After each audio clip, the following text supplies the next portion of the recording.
Nos encontramos en una fría mañana de 1857, en plena era victoriana.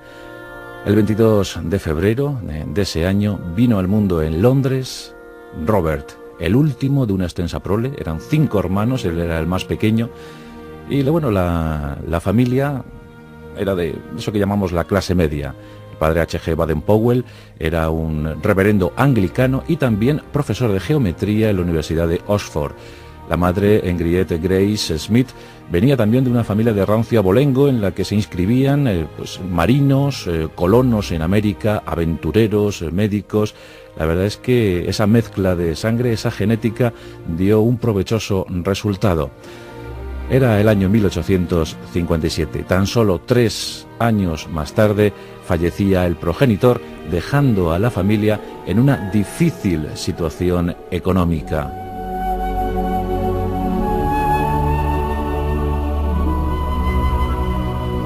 Y de ese modo los hermanos Baden-Powell se las tuvieron que ingeniar, siempre presas de la falta de recursos económicos, pues para fomentar su imaginación.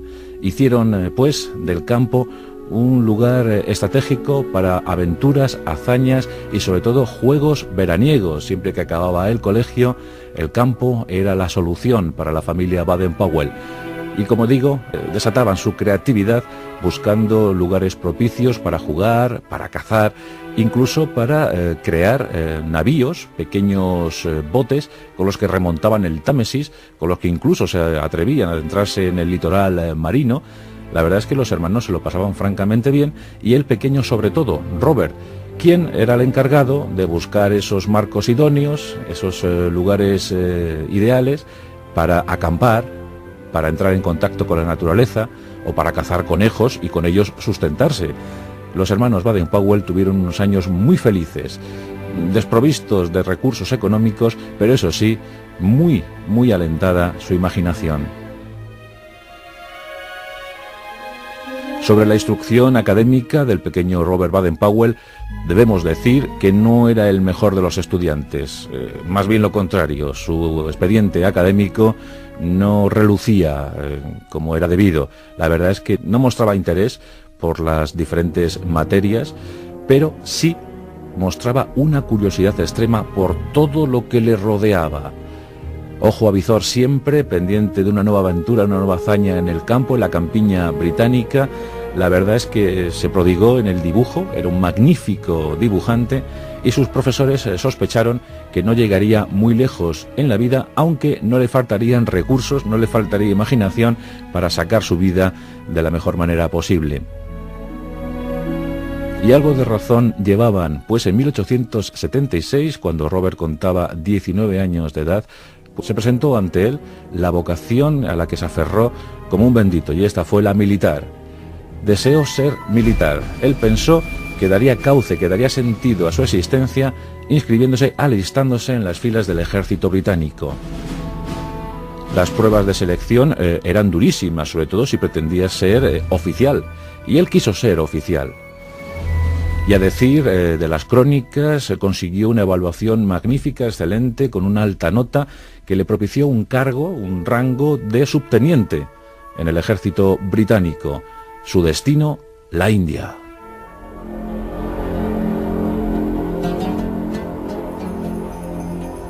En 1877, el joven subteniente Robert Baden-Powell llegaba a la India. Esa situación le fascinó. Las junglas, las montañas majestuosas, lugares recónditos pendientes de ser explorados. Y allí, desde luego, descolló con energía inusitada. Su destino era el 13º Regimiento de Húsares.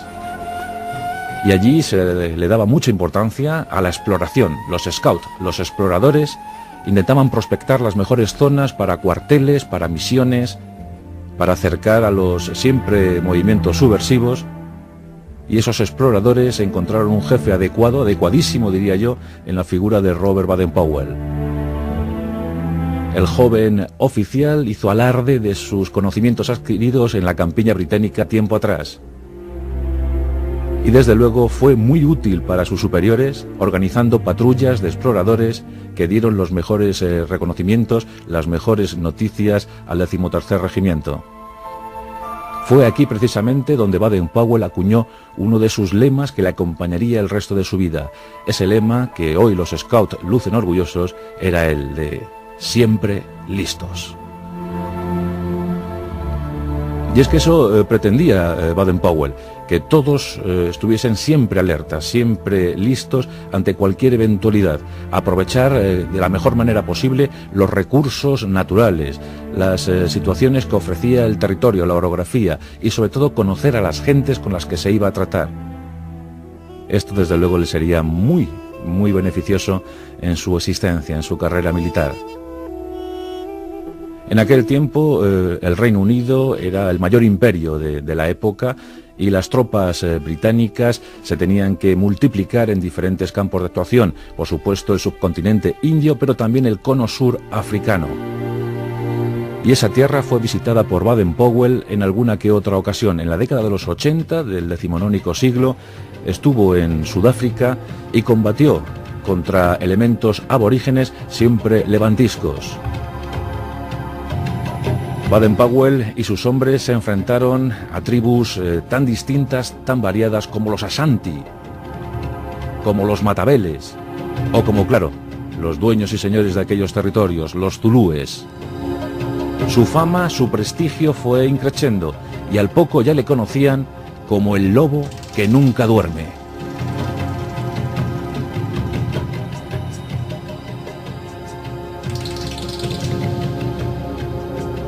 El lobo que nunca duerme, los lobos.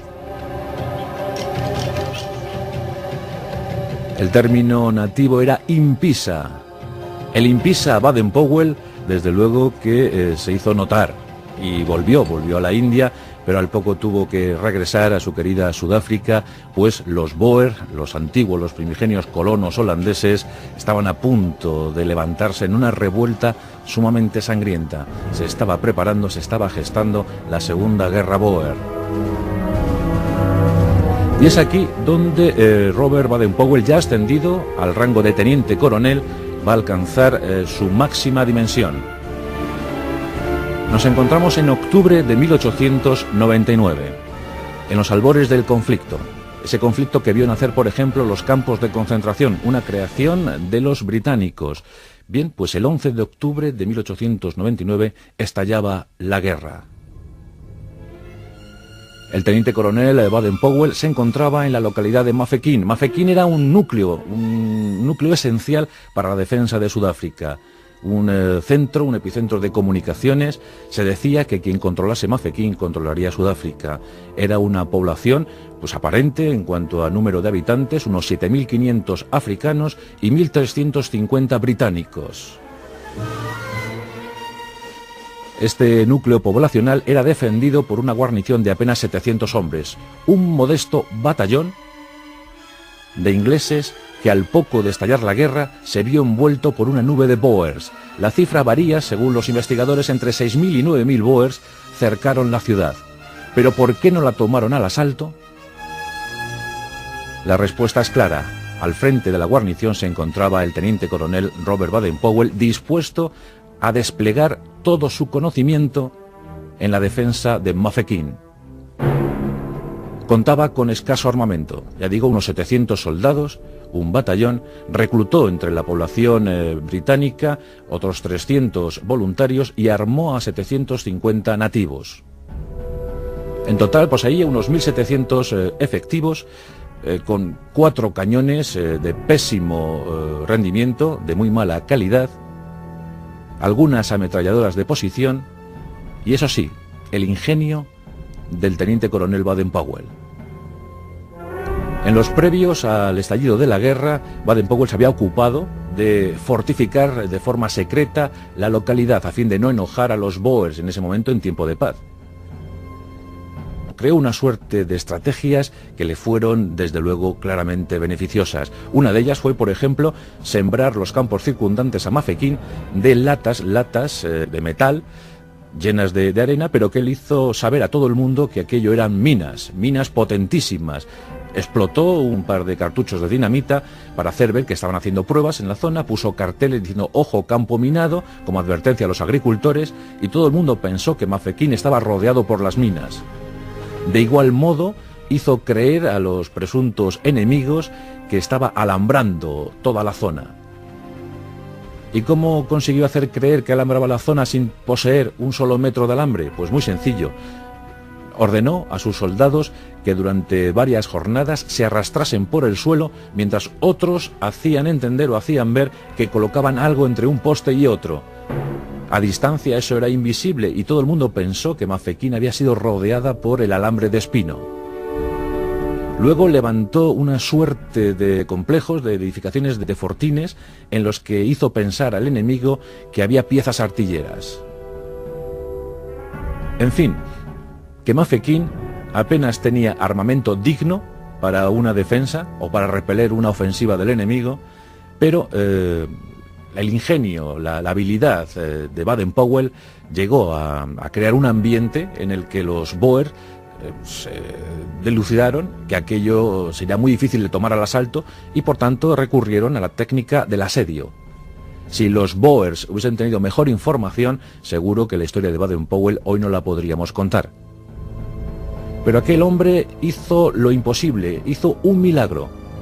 Una población utilísima, vital para los británicos, fue defendida durante 217 días, que conmovieron a la opinión pública inglesa.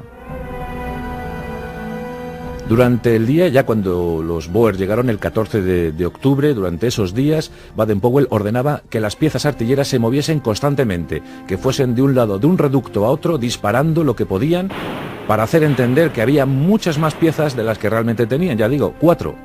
Incluso llegó a poner en servicio un viejo cañón de 1770, al que bautizaron como Lord Nelson, y que no, lo único que hacía era ruido, pero lo tenían y lo usaban como buenamente Dios le daba a entender. Los soldados británicos debían estar permanentemente en celo, tenían que estar siempre vigilando, siempre dispuestos a repeler una agresión y por tanto el sistema de comunicaciones se resentía. ¿Y qué hizo Baden-Powell? Reclutar a los jóvenes, a muchachos entre 10 y 16 años. Y a estos chicos Baden-Powell les insufló tanto optimismo, tanta ideología, les dio tanto cariño y tanta motivación que fueron los mejores centinelas y sobre todo los mejores enlaces de comunicación. Estos chicos se tomaron casi como un juego su misión y fueron vitales para la defensa de Mafeking. Esos chicos con 10, 11, 12 años corrían para transmitir las noticias. Llegaban a puntos lejanos para contar cómo iba la defensa de Mafeking. Y como es lógico, al poco esas noticias fueron llegando al Reino Unido, a Inglaterra. La gente seguía con emoción el asedio a Mafeking. ¿Sería Baden-Powell y sus chicos serían capaces de sostener aquel asedio, aquel sitio? Los Boers se desesperaban. Tenían una artillería evidentemente superior, que manejaban con mucha certeza.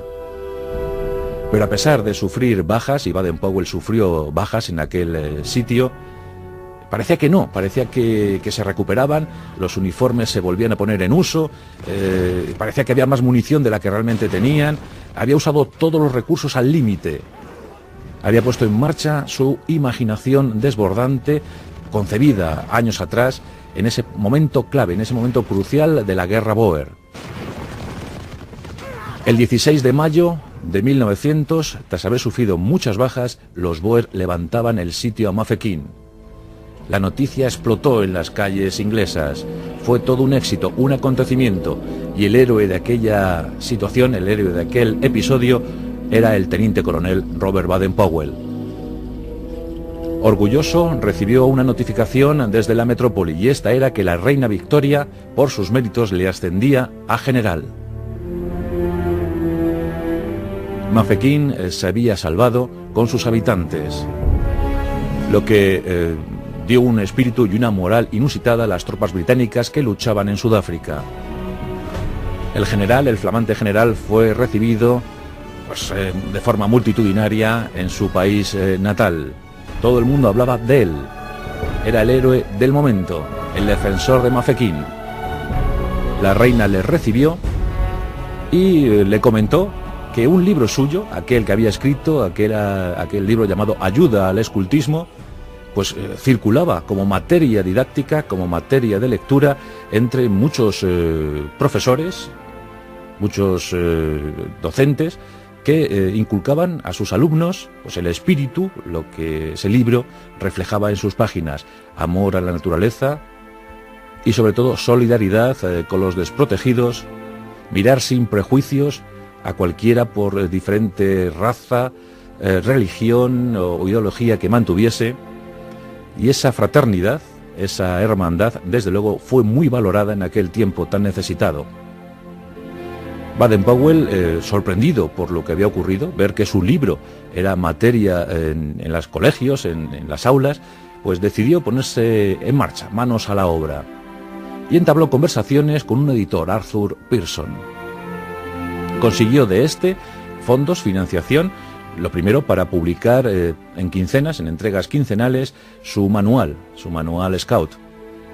Y esto causó sensación. Miles de lectores empezaron a disfrutar con las sensaciones, con las urdimbres del escultismo. Finalmente, el 25 de julio de 1907, cuando Robert Baden-Powell contaba ya 50 años, se produjo la famosa reunión, la famosa acampada en Brownsea, en Inglaterra. Esos 25 muchachos que se reunieron para contarse historias, para poner cosas en común y sobre todo para fomentar ese amor a la naturaleza que les había inculcado su mentor Robert Baden-Powell.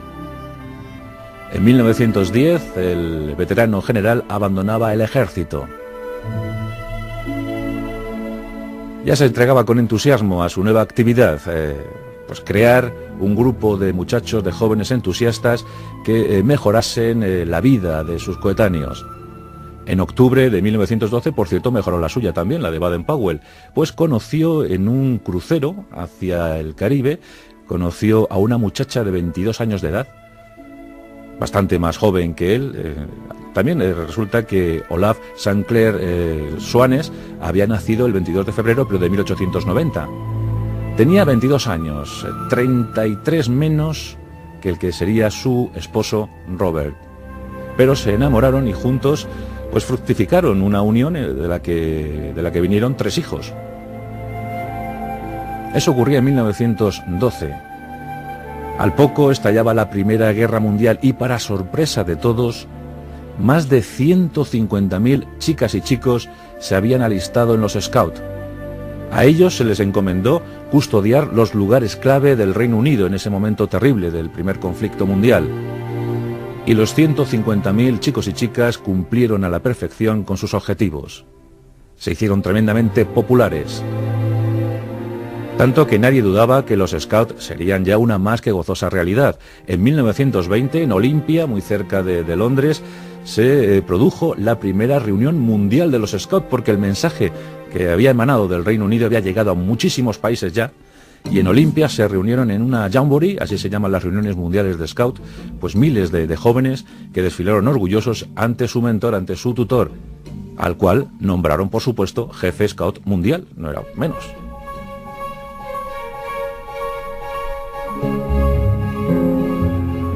Y de esa forma el escultismo se propagó por todo el mundo.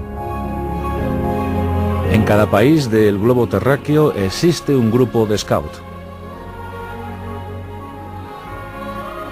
Y desde luego su fundador permaneció feliz el resto de su vida hasta que falleció en Kenia. Un hombre inquieto, siempre viajero y amante, profundo amante de África. Falleció el 8 de enero de 1941, justo cuando su país se adentraba en el horror de la Segunda Guerra Mundial, en la que, por cierto, también participaron cientos de miles de Scouts, con una ayuda pues más que estimable a sus respectivos países. Hoy en día, casi 30 millones de chicos y chicas fomentan el escultismo. Un amor sin prejuicios a los demás, una hermandad evidente, una solidaridad apabullante, que no tiene, desde luego, ningún sinsabor, ningún prejuicio, ninguna amargura hacia personas que sean de diferente raza, religión, ideología política. El amor a la naturaleza, el amor a la paz, el afán por ayudar a los demás, por hacer de este mundo algo mejor, un sitio digno donde se pueda vivir. De esos casi 30 millones de jóvenes scout, pues más de 30.000 son españoles. Y alguno de esos grupos lleva el nombre de la Rosa de los Vientos. Por eso, bueno es rendir homenaje al fundador de semejante movimiento. Ojalá que hubiese muchos más como él, Robert Stevenson Baden-Powell. Ahí queda para la historia esa flor de lis, auténtico paradigma de las intenciones scout, la flor de lis y tantos símbolos que utilizan. En reuniones, en acampadas, en acciones ciudadanas, siempre todas gozosas y dignas de alabanza. Los scouts siguen hoy en día, 100 años después, más vivos que nunca.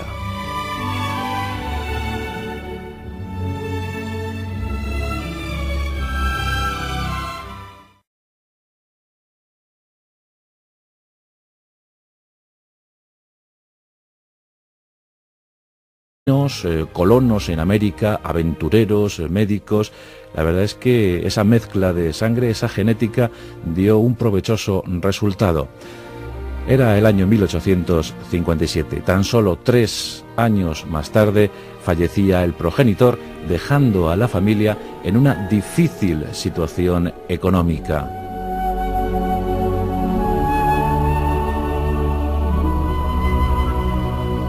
Y de ese modo los hermanos Baden-Powell se las tuvieron que ingeniar, siempre presas de la falta de recursos económicos, pues para fomentar su imaginación. Hicieron pues del campo un lugar estratégico para aventuras, hazañas y sobre todo juegos veraniegos. Siempre que acababa el colegio, el campo era la solución para la familia Baden-Powell. Y como digo, desataban su creatividad buscando lugares propicios para jugar, para cazar, incluso para crear navíos, pequeños botes con los que remontaban el Támesis, con los que incluso se atrevían a adentrarse en el litoral marino. La verdad es que los hermanos se lo pasaban francamente bien, y el pequeño sobre todo, Robert, quien era el encargado de buscar esos marcos idóneos, esos lugares ideales para acampar, para entrar en contacto con la naturaleza o para cazar conejos y con ellos sustentarse. Los hermanos Baden-Powell tuvieron unos años muy felices, desprovistos de recursos económicos, pero eso sí, muy alentada su imaginación. Sobre la instrucción académica del pequeño Robert Baden-Powell, debemos decir que no era el mejor de los estudiantes, más bien lo contrario. Su expediente académico no relucía como era debido. La verdad es que no mostraba interés por las diferentes materias, pero sí mostraba una curiosidad extrema por todo lo que le rodeaba. Ojo avizor siempre, pendiente de una nueva aventura, una nueva hazaña en el campo.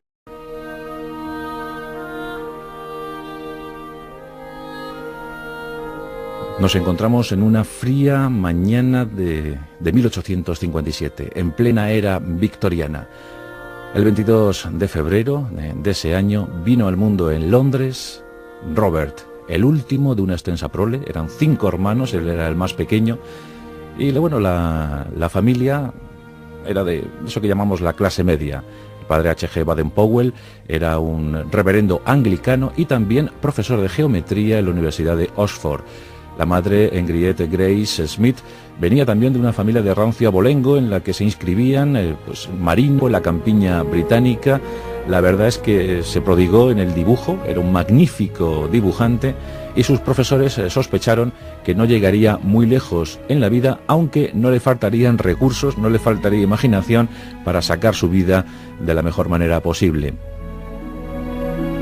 Y algo de razón llevaban, pues en 1876, cuando Robert contaba 19 años de edad, pues se presentó ante él la vocación a la que se aferró como un bendito, y esta fue la militar.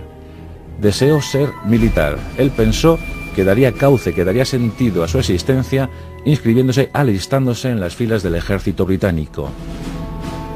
Las pruebas de